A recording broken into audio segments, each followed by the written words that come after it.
And welcome to the show. It's a huge show with a huge audience of, well, Cadence Rose. Hi, Cadence. How are you? I'm hanging in. How about you? All right. Before we get to the images, you had a question about TTL Flash, and I mentioned to you that I don't use it. And I'll tell you why. We have to go back to film days. And when I would shoot film for clients, I would shoot transparency film, slide film. Are you familiar with that? Have you ever shot it? I don't think I have. Okay. When you shoot slide film, it's the same piece of film that went through your camera. They take it out and they process it. It's not a negative that you can then put it in larger and then make it brighter or darker and burn it and whatever. You get Mm, the piece of film exposed how you exposed it. That's it, nothing else. So nailing it was really important. mhm. As a fashion and portrait, people shooter, a lot of beauty work, fashion work people, I couldn't bracket. What would happen if I was bracketing and the shot that everybody liked was the one that's a half stop dark? Because if it's a half stop dark, it's hard to fix. And we didn't have Photoshop. We didn't have all those things. It was a underexposed picture. So what I would do is I'd take a little bit of film off the roll before they processed that roll, and I'd have them run what's called a snip test. And it would be 3 or 4 frames of the image that I had shot. I had metered it, I'd Polaroided it, I knew everything was working. So now I got those 3 or 4 shots off that roll. I could then say to the lab, hey, what I would like you to do is push this film a third of a stop. I think I'm pretty close, but if you could process it up a third of a stop, that would make it right. And then when I laid down that roll of film on a light box, every single shot matched. The red in that dress was the same red in every single image because I never changed the camera and the processing was all uniform. And of course, the rule was one outfit per roll. And if you didn't get it in that roll, you did a second roll, but you couldn't change rolls because if you changed over to a green dress and a different background, that processing may be pull a third of a stop. Hmm. So I did it for absolute control over the way my images came back. So let's jump into TTL. TTL gives you a good usable image, something most of the time, if you know how to use it. Me, never worked for me, never got into it. However, it changes based on how much of the subject's in your picture, where it's sitting. I know there's probably a Nikon shooter out there listening to this recording, going, "Wait, we can hold our." Yes, you can do that. I've met a total whopping 3 Nikon shooters who actually knew they could do that. Nikon, you can get an exposure and then lock it down, so the TTL doesn't work anymore. It only worked for while you were finding it. Cannot do that in Canon. So as you're moving around your subject, that ETTL and your subject is moving and twisting towards the light, that TTL is going to give you a little bit more for this one. Maybe because it's a bare shoulders dress, so there's more skin, right? Then she turns away and she's got a real high back red dress in the back. It's going to change exposures and give you a little more. It's all usable, but it doesn't match. And if someone's going to pay me that kind of money, I want them to match. I want that red to be every shot. The other thing, of course, shooting digital is if they don't match, I can't do a batch process on them. I can't look Right. at them and say, hey, if I pop this up just a little bit and then apply this to the rest of them, not going to work because everything's going to go up and down based on the TTL. So no, I'm not a TTL user. I'm a manual flash guy. I think you have more control. I think you have far less. What do you want to call it? The standing around trying to figure out what the heck's going wrong. So we call it that. I like that. Yeah, because I see a lot of that. It's not. This isn't working, or this is too dark, or and I have to. Then they're over there fiddling with stuff. I don't fiddle with stuff when I'm shooting. Hmm. I That's the feeling I was getting where it's like, this looks different. I didn't change anything. Why is it? Mm-hmm. Oh, and the wider the and if you back off your if you're standing there with a zoom like the 24 to 70 and you come Hmm. in real tight for the face, um, the TTL through your camera is going to make a different exposure than the TTL would be if you zoomed it back to 24 and there was more Hmm. of the background. So now you're constantly fiddling with your, exposure compensation dial. And like I say, I don't want to do that. I want to take photographs. I want my subject and I to have a connection. It's just us.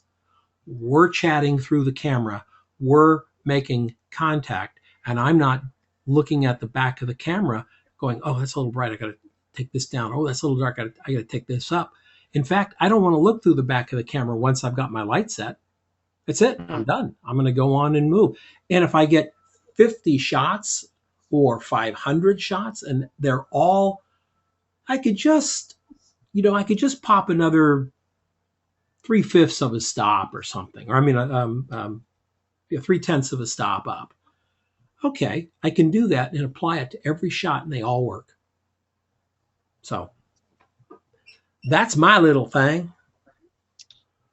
That's a good point. Like I've been trying to figure out like, and I fiddle with the camera a lot even when I'm not using flash because I'm relatively new to the Mm-hmm. digital world and to being able to really see what happens real time.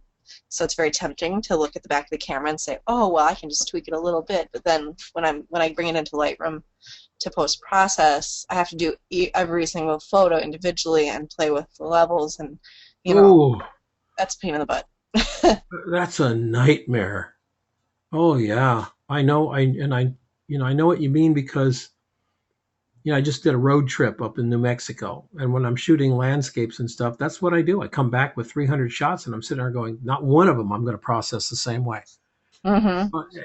And that's just the nature of the subject. But if it's people, oh no, no, no, because 500 pictures for me is just like a headshot. I'll shoot, 1,500, 1,600 pictures on a job, and Wow. um, I am just not going to come back and have to have the art director say, "Hey, I like these three," and me go, "Oh, okay, three," and he goes, "Oh, could I see these other 44?" It's like, no, you can't. I'll be up all night doing it. TZ joined us here. We'll invite TZ in. Hi, TZ. How are you? I'm fine. Well, it's you and Cadence Rose. So Cadence and I were just chatting about why I don't use TTL flashes, and you can rerun the little video and catch that with that first 5 minutes here, so you can hear why I don't use it. I prefer to be more absolute with my lighting across all forms of delivery. So, Cadence, you're the only one, the first one here today, and you're the first one who posted. Being brave.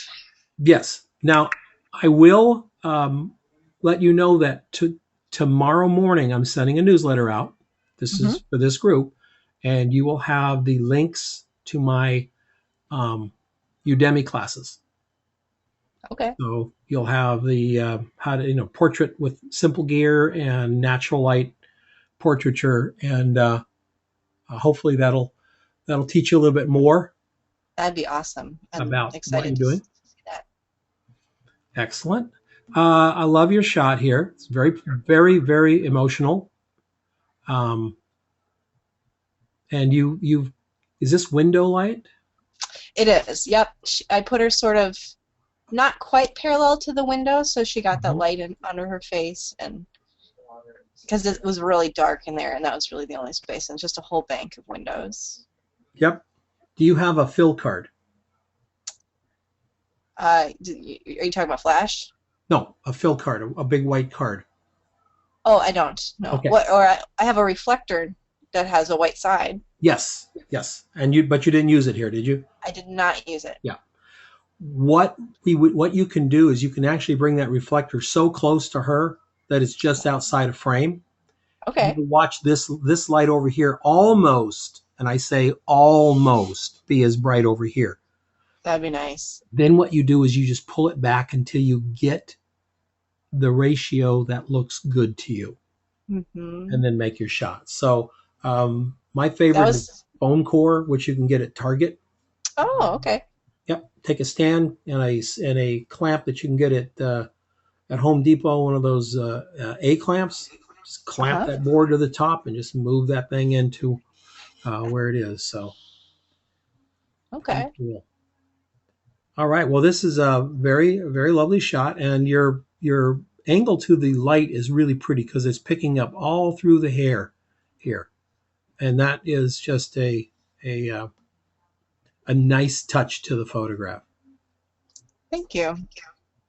Very good. Camcleat, we got a goodbye kiss here. Pony's about to leave a little unexpectedly to a new home. Boy, I don't know. I hope it wasn't one of those competitions that the horse people do where some horse wins and some horse loses, and however they do it, then you lose your horse. That would be pretty devastating for this young lady to lose her horse. Um, okay, Cam Cleat, that's fine. You got the strobe going on there. Um, I would say I know that it's a moment, but this is when you get right in. You this is your shot right here. This is your shot. This is not your shot. This is your shot. Child, horse, blue ribbon. That's your shot. Get in there. I want to see the expression on her face. I want to see the eyes of that horse. Um, this is a shot that you did, and I can see the flash shadow and everything, and that's fine. But we got to make it so much more special. So really move in really close. Allison Diller. Okay. I have a young lady here next to this blue thing and the thing behind her. We're using a fill flash. So we got this very scary little shadow here. It's not dark enough to be dramatic, and it's not light enough to not be noticed. It's right here. Here's what I do. Sometimes you have to use that fill flash, and it looks fine up here. I don't see really anything wrong with it up here. This is a problem, and that sometimes is always going to be a problem for this type of flash. It's on camera, camera's tilted, it's going to throw that flash. So what you do is you take a second flash and you put it back behind the young lady, and you hit the wall with the second flash at about a half stop less than this flash, and that shadow will go away. If you don't have a second light, turn your camera the other way and try to put the shadow back there. It wouldn't have shown back there. So if we flipped it over where the flash was on this side, it would push the shadow back here where we wouldn't see it. A couple of comments to this. We've got to watch our tangents here. Her head is really close to them. It's not a pure tangent. It really isn't, but it just, boy, it drives me crazy. That line comes right into her head there, and that bothers me. The hand is flat to us, the viewers, so we're seeing a very large hand. When we're using hands, we want to see hands from the side, hands that give us the side of the hand, the hand in um, profile, not the flat of the hand. Whenever they do this, and of course, then she's gripping with her knuckles, and we got little white knuckles going on here. That's fine. She should be holding on just a little bit and seeing this profile here of the hand. Now, post processing, we can highlight this right along the back of her and into the shadow area, and using and moving it to a new layer, and then lighten the one behind it, and then just change that layer opacity and getting rid of this little shadow line. Not a problem. Not a problem at all. Just take it out in Photoshop. Then give me a face that's bright, because her face is not, her face and this blue and this rust and this blue and this gray, all the same tonality. If we made this black and white, it would all be kind of the same. And we don't want to do that. We want to brighten this face up. I want white eyeballs. The face is great. Beautiful girl. Everything's working on here. We can just really pull this shot up going to have to add some contrast to it. And also, I would think a little highlight painting. All right, Kyle Jones. And Kyle, we've looked at this shot and discussed it over on the pro thing. And as I said there, and I'll just quickly say it again, the aperture was not wide enough. So we got all this building back here in focus, and that just competes with our folks here in Photoshop. Take this out. Highlight, go right along the edges of these folks here and that building and move that to a new layer and Gaussian blurred about 25%, and you'll watch these people all of a sudden jump to the foreground. To Cochin. This is interesting because this is actually using the tangent of this line to bring you right into this person's head. So it's kind of a, it's a leading line kind of thing. In some cases, that making mistakes actually makes the shot work better. And I don't think this was a mistake. I think this is exactly what To Cochin want.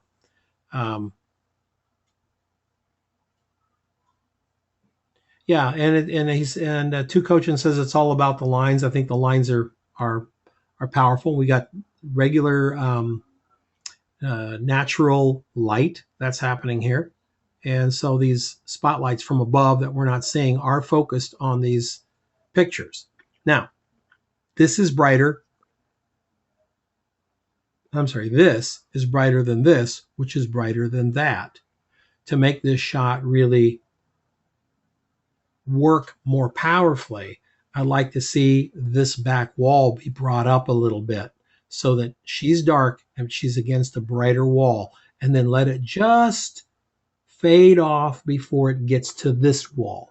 So this light value stretching across here until it gets to her and then dropping off a little bit. And it'll bring more lines to her and make that shot work better. Thomas Janssen, we looked at this on the pro shot. We liked it a lot. One of the comments that I had was, I love the surface that it's on. I think it's fantastic. But I think this handle is probably in the worst spot that it could be. It's either got to come down on this side where the light is so we can see it, or up, either way. And when you're shooting coffee for professional commercial things, we do not leave this right here on the rim. It's got to be cleaned off. Q-tip, whatever. That rim has to be perfect. Dwayne, I see you up there, but I do not see, it keeps saying offline. So Dwayne, if you're listening, I do not have a icon for you. It keeps going to offline. Michelle Bouchamp, also looked at on the pro shot. This was very nice lighting to the front, but our background died. My question to him was, what happens if we take a softbox back here, boom it up here, and just drive a little bit of light back here, or even make light, dark, and then lighten it up back here so we have a sense of dimension and something happening back there. Because right now it just kind of goes off, and really the eye wonders what's the point of anything past this. This could be a square photograph with no problem. That doesn't go anywhere back there. It doesn't serve a purpose. F11, all right. Nice car. Okay. When I looked at this, I really love the wet, the drops on the highlight and everything. But when I looked at it, I thought, is there anything we can do to keep this bumper from just kind of falling off into this pole here? Is there any way we could do that? Maybe in Photoshop, since the photograph's already taken. And I don't know what this is, this thing sticking down here. And I think F11 is a designer and art director too, so everybody does it differently. But my brain would say I'd clone that out of there. I don't like that thing sticking down. I think it ruins the line of this car, which is really from here right down to here and right back. And if you take that out in your mind, you just, not these over here, that's fine. But if you take this out in your mind, you'll see how much cleaner that the front of the car is.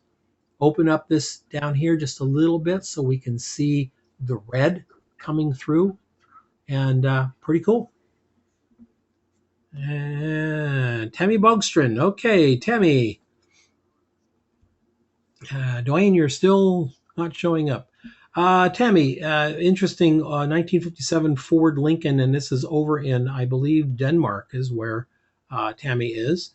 And it's actually Highway 57. Isn't that pretty cool? A 57 on Highway 57. All right. That being said, the photograph is a little flat.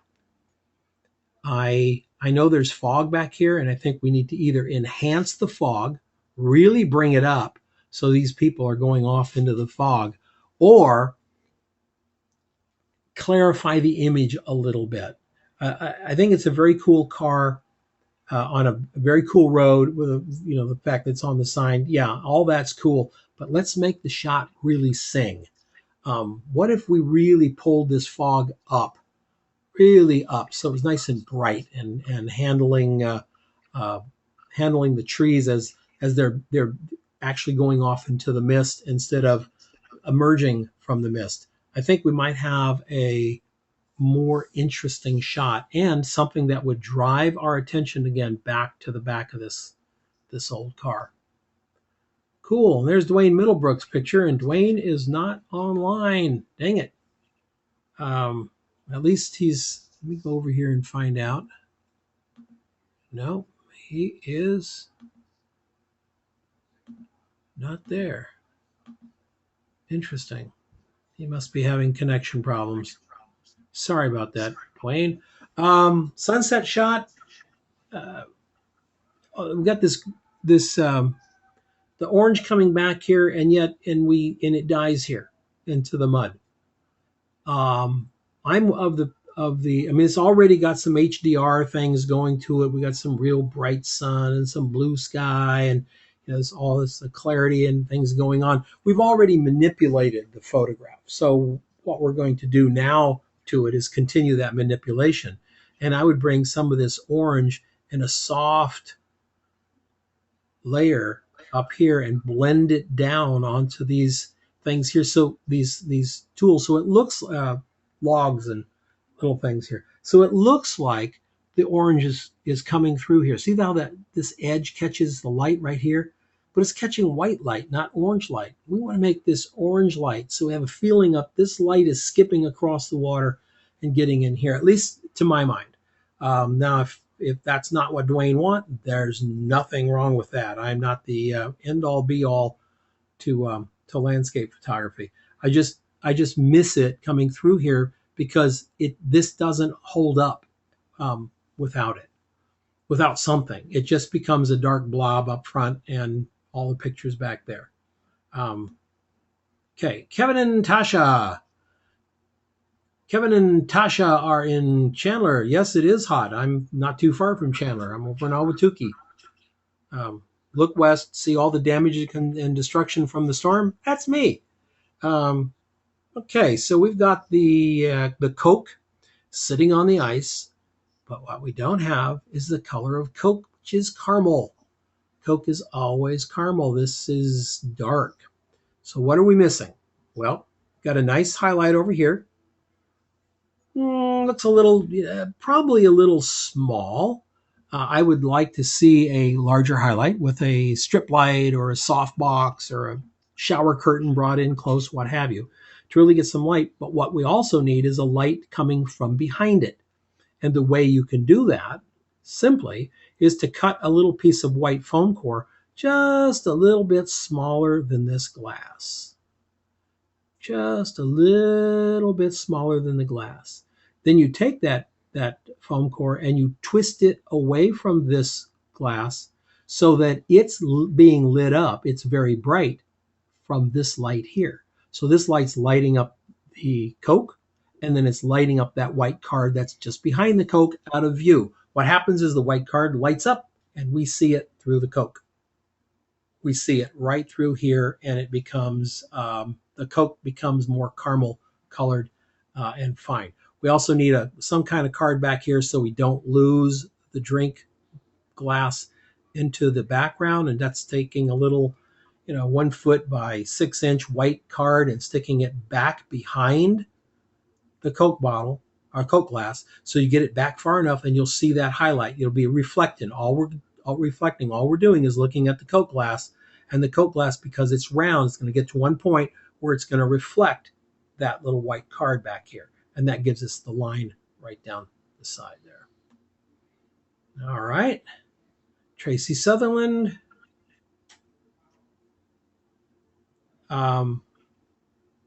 Okay, Tracy's liking this shot. That's cool. I think either Tracy has a very large dog, or she's found the machine that makes, Honey, I Shrunk the Kids, shrunk up one of the kids. Uh, it's obviously a composite, and it's obviously one done very well. All this negative space works really well to help the drama come alive. The fact that the dog is coming in from here and the child is totally within the frame, the dog is cut off, has to be because it's huge, didn't fit the frame. And then whatever's going on back here with this very shallow depth of field really keeps our attention centered right here on these two. Very interesting shot, Tammy. I like it. J-Pod.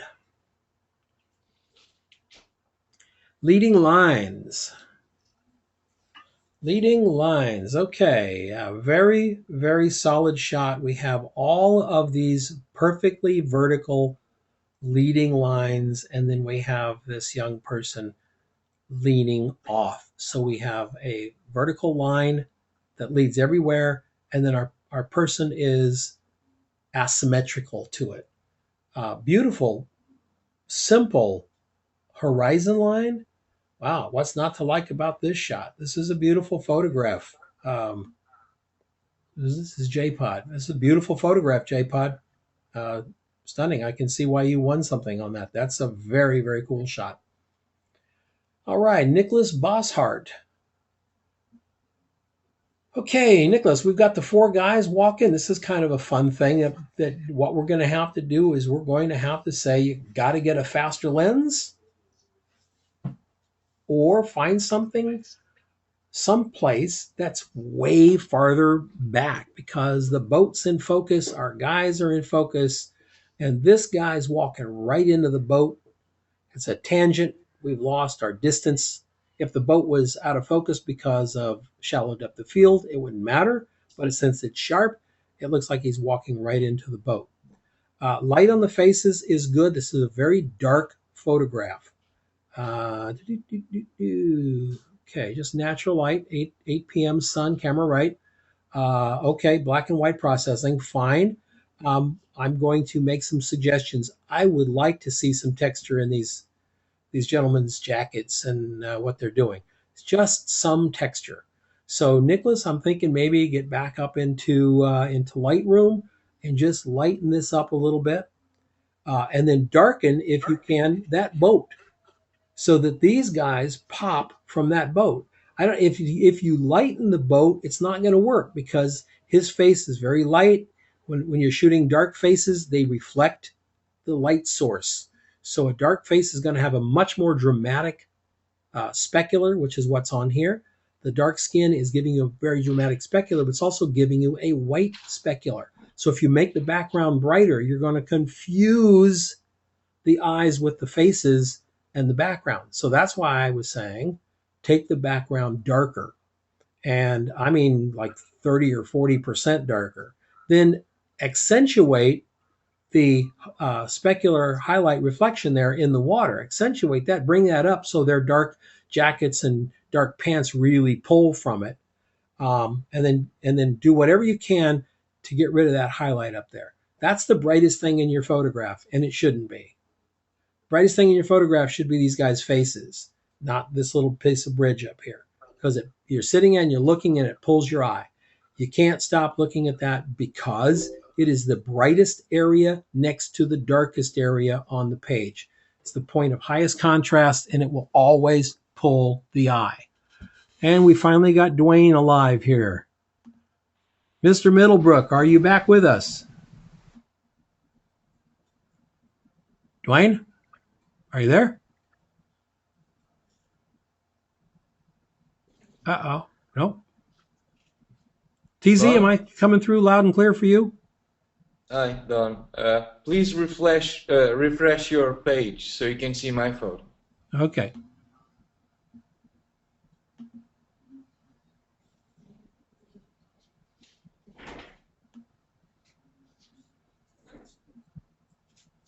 Uh-oh.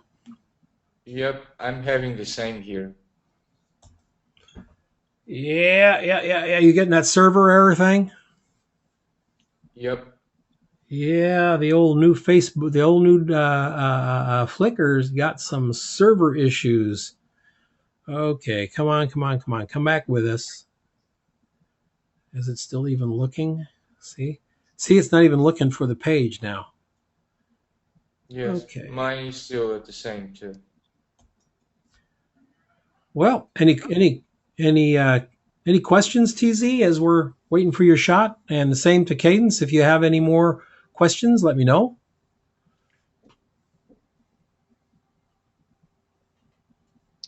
Well, I guess I did just buy this reflector, and I bought white on one side and silver and gold, the sunlight one on the other side. Do you have Good. any tips on how to use that to get the best Ooh, effects and when to use which side? you're gonna have so much of that in the natural light course Excellent. because I use that thing all the time. I have four of them. I have Awesome. two large and two medium. And the reason is I tell everybody always buy two because sometimes you use them as light sources and you can match them. Where having a big one and a small one, you'll have different catch lights in the eyes. And I really do like using them as light.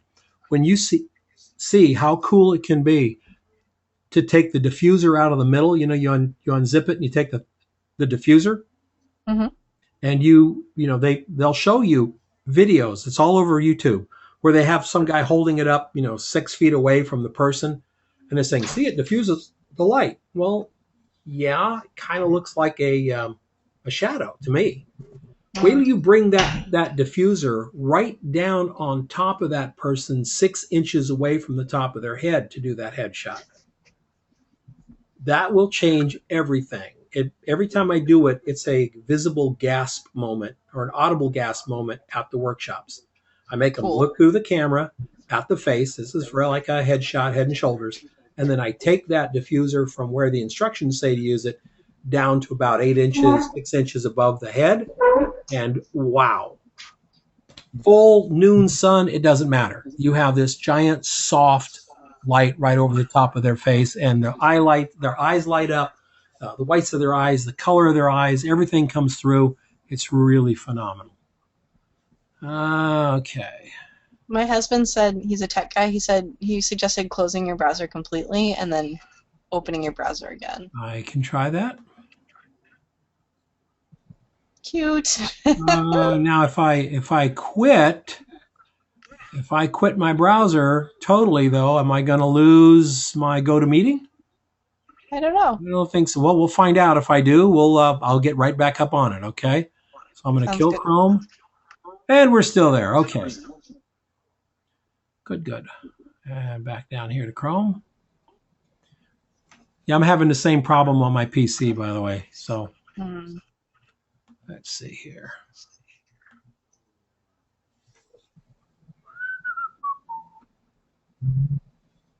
Yep. Yeah, my PC is frozen too. It's not finding anything. I got a server error on the PC. I think Flickr is down because I'm not getting anything either. No, it looks like it's down to me. Yep. TZ, I'm sorry, man. I'll give you the link to the image. Give me a second. Sure.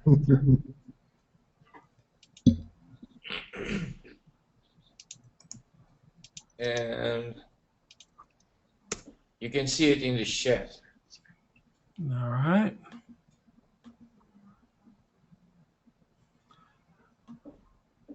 So the photo had a text, and it's not the best image ever of a breakfast with a view to the monastery. Oh, wow. That's nice. That's a nice shot. great that you're playing with that point of view. Really working the point of view looks really cool. How good are you in Photoshop, TZ? Really bad.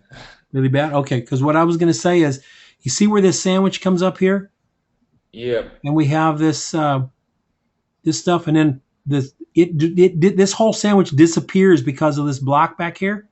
Now we Hmm. pick it up with a T. We get this right here, and we come back over here, and we can see this stuff. But then this side of the glass disappears. TZ, can you send me this file, and I'll Photoshop it and video it and show you what I'm talking about? How Yes. you could? Uh, uh, by the time it was morning, Ah, and I was using small flashes, so they were not that powerful. So I can use wide apertures, right. so I can have less depth of field. Still notice the monastery, but then it would be really burned in Yes. the monastery area. Yes. And one of the things with wide angle lenses, you can use the widest apertures you want, but you still end up with detail. Yep. Yeah. After you get up into the There's 50s or the 85s and things start to change. But this looks like a what, 24, I believe it was a 17. 17. So very wide. At 17, even at 2.8, you're probably carrying your depth of field all the way through this guy anyway.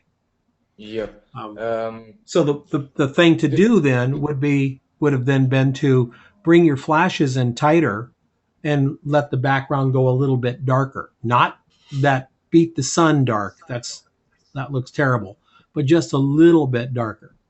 mhm. Yes, um, send me this image at about 2,000 pixels wide, and I think it'd be a good study for everybody to okay. to see how we could make it. This image was taken back in 2011, Mhm. and uh, as I told before, it's not the best image of a breakfast table, but it's the image of the job that really changed my perspective on photography. And I just came out from a news agency, so this was my first commercial job There you go. for a real client, not just a guy on the server who sends emails all day. Um, and this made the trick and really was the turning point. And from then, I just decided that I want to invest all my money in product and food photography. Well, I'll tell you what, travel and food are two really good genres. Um, Glad you're there. It's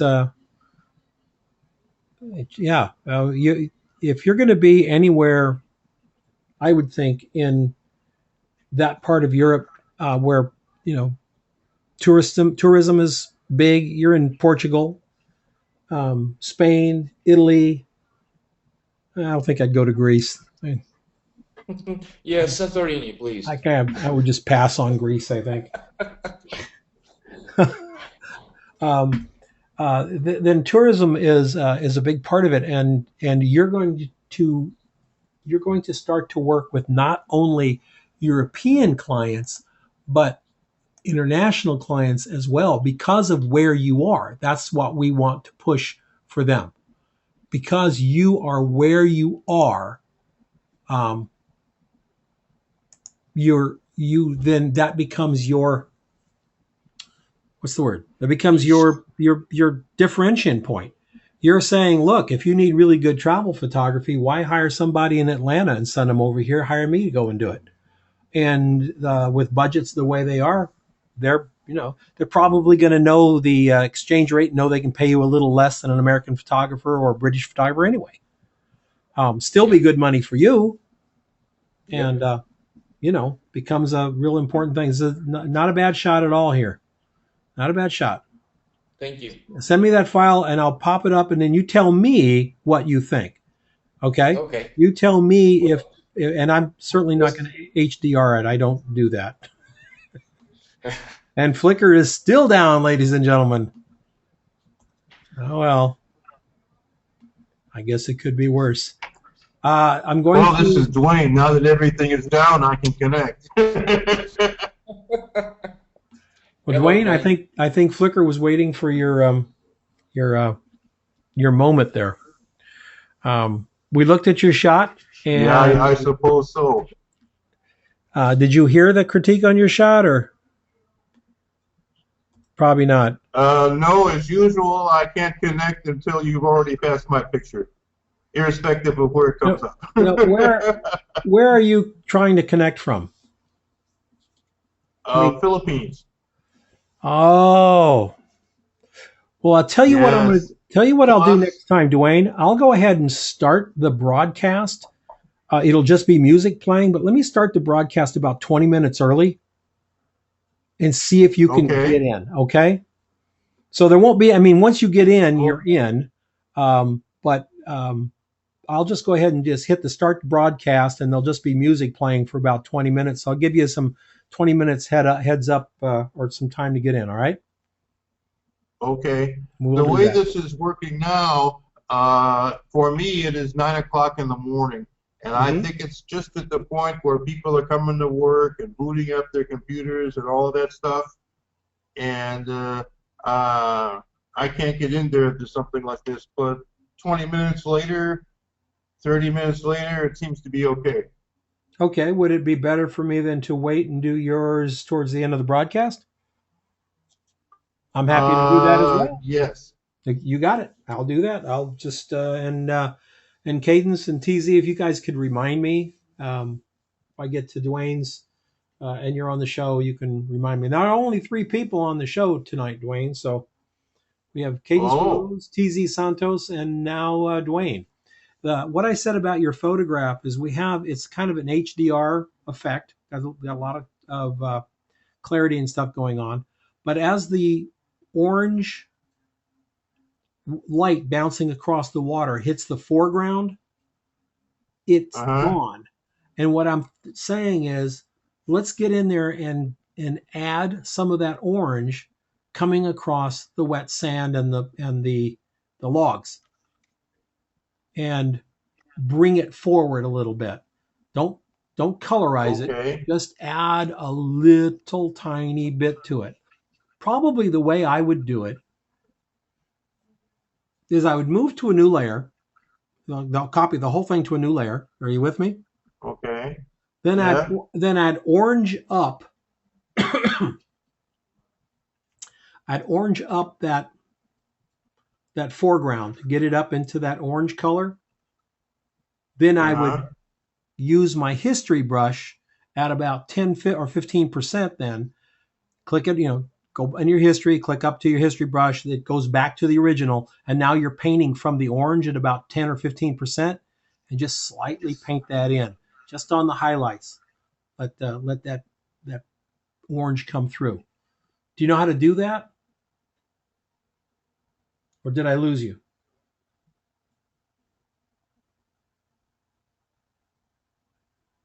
Okay. If you can still hear me and you know how to do that, that's cool. If you don't, send me the image and I'll make a real quick little a video of what I'm talking about. I hope you can hear me there. So and hurry. Okay. TZ, Dwayne, if you're listening, and Cadence, I'm sending a new email tomorrow. It will have links. Okay. I heard somebody coming alive there. Bad connection, Dwayne. I Nope.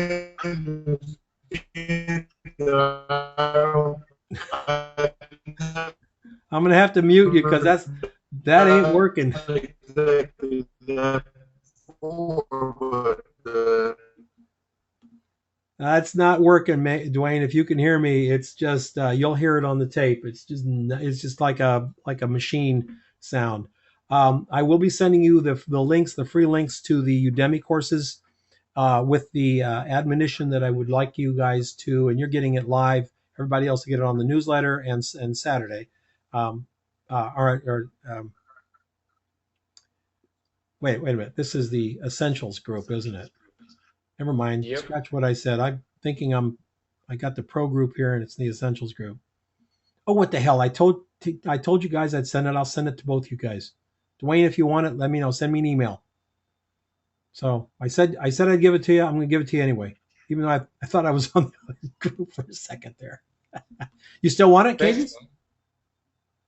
For sure. I'd All love to. right. And TZ, you want it as well? please. What's that? Yeah.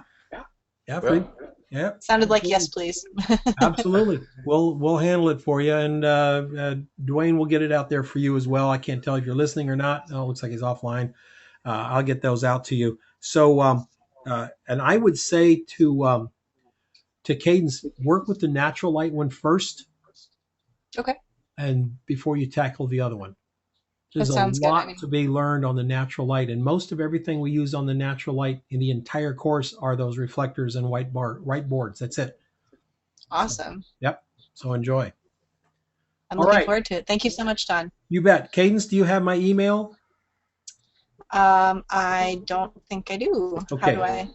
It's simple. It's don.gianetti@gmail.com.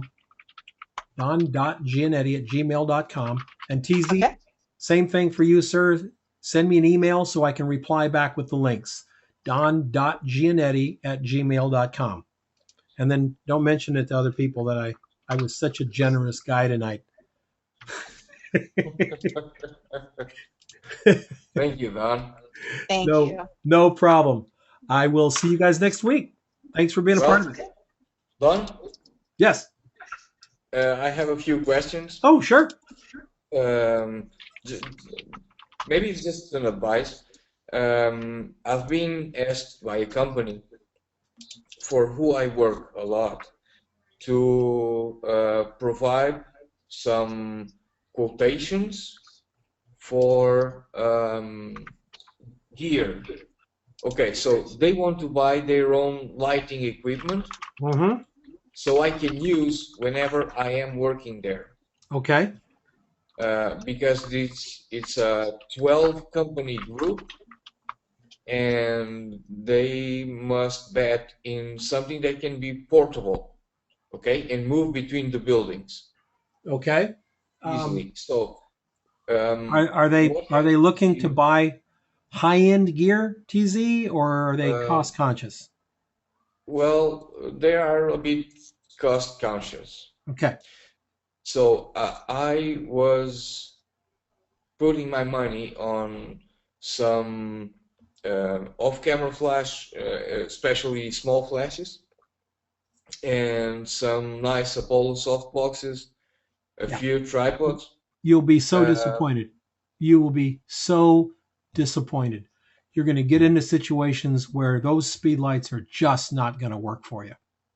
Okay. well, I know I use those. I only use those. Yeah. Well, that's probably because you haven't used the big ones outside, right? Yes, Yeah. that shot was made with a small one, Yeah. and I used to back in the news agency. We used to have this Quadra Yes. from Quadras. Yeah, Electron, those are great. and they are amazing. Yeah. And That's what I was going to say. I was going to tell you to get a yes, set of quadras and a batteries.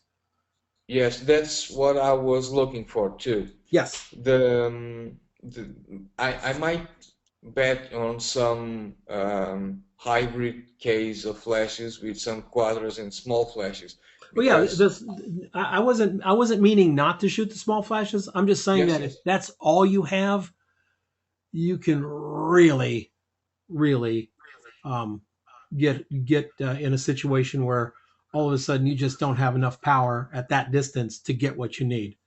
And the little yep, two light, that's uh, that's where I'm going to, yep, and the two light because quadra with the batteries, and then two additional speed lights.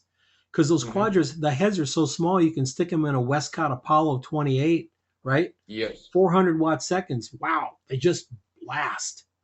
There's just yep. plenty of Um, light and very we light have to these travel with. situations where we can have to shoot, I don't know, big molds like the um, the the full side of a car. Can you imagine that? in a mold. So you can imagine that the mold has the same size as the car. And we also have to shoot small parts from prototypes, and those small parts can be as small as 1 or 2 centimeters. Yep. And for that, your speed light's going to work just really well. Yes, but not for the big molds. Nope, not for the big one. Not for those shots of people that they're going to ask you to do eventually. Yes, I do a lot of those too. Yep. And having that good quadra pack. I was going to say a pair of Profoto, like a Profoto 600 and a 300 and two Innovatronics batteries, which are European batteries. Yes. They would do you a nice kit as well, but they're going to run you a little bit more than the Quadra system. And as far as portability, the damn Profotos are heavy. They're just big bricks compared to those Quadras, where you can literally. I have a friend and he keeps a Quadra and a battery in his camera bag. That's how well you know how small they are. Yes, yes. In his bag, that's his go. Oh yeah, I got a strobe and it's a Quadra. Like, that's pretty cool. Well, I tend to use always speed lights. Mm-hmm. But I'm thinking about getting some more powerful. I'm not going to say decent, because small flashes are decent too. Sure. Depends on what they you just use do them different for. things. Yes, exactly. And because I really want to get some for me too. And maybe the quadras are the way to go. They really, really are especially for, like you say, you want to do travel. Absolutely. Yeah. I don't know if there's anything any better. Now, if you're out trying to beat the sun every time you turn around, they're not enough power. But for your style of photography, what I've seen of it so far, TZ, I don't see that being what you want to do. So you're more of a natural look to it, like this shot right here in front of us. Very natural, nice natural feel to it. So, anything else? No, thank you. All right. Send me an email, TZ. Yes, it's coming, and I'll put you the link to the photo or send you the photo. Send me the photo a little bit bigger. This is a little bit low res for. Yes, it's for the website. Yeah, a little bit low res. If you could send something like 2,000, 2,400 pixels, that's fine. I'll send you the original. Whatever, doesn't matter. All right. I'll send you the original. Okay. All right. Cadence, TZ, thanks, guys. See you next time. Thank you, Don. Sounds good. Thanks.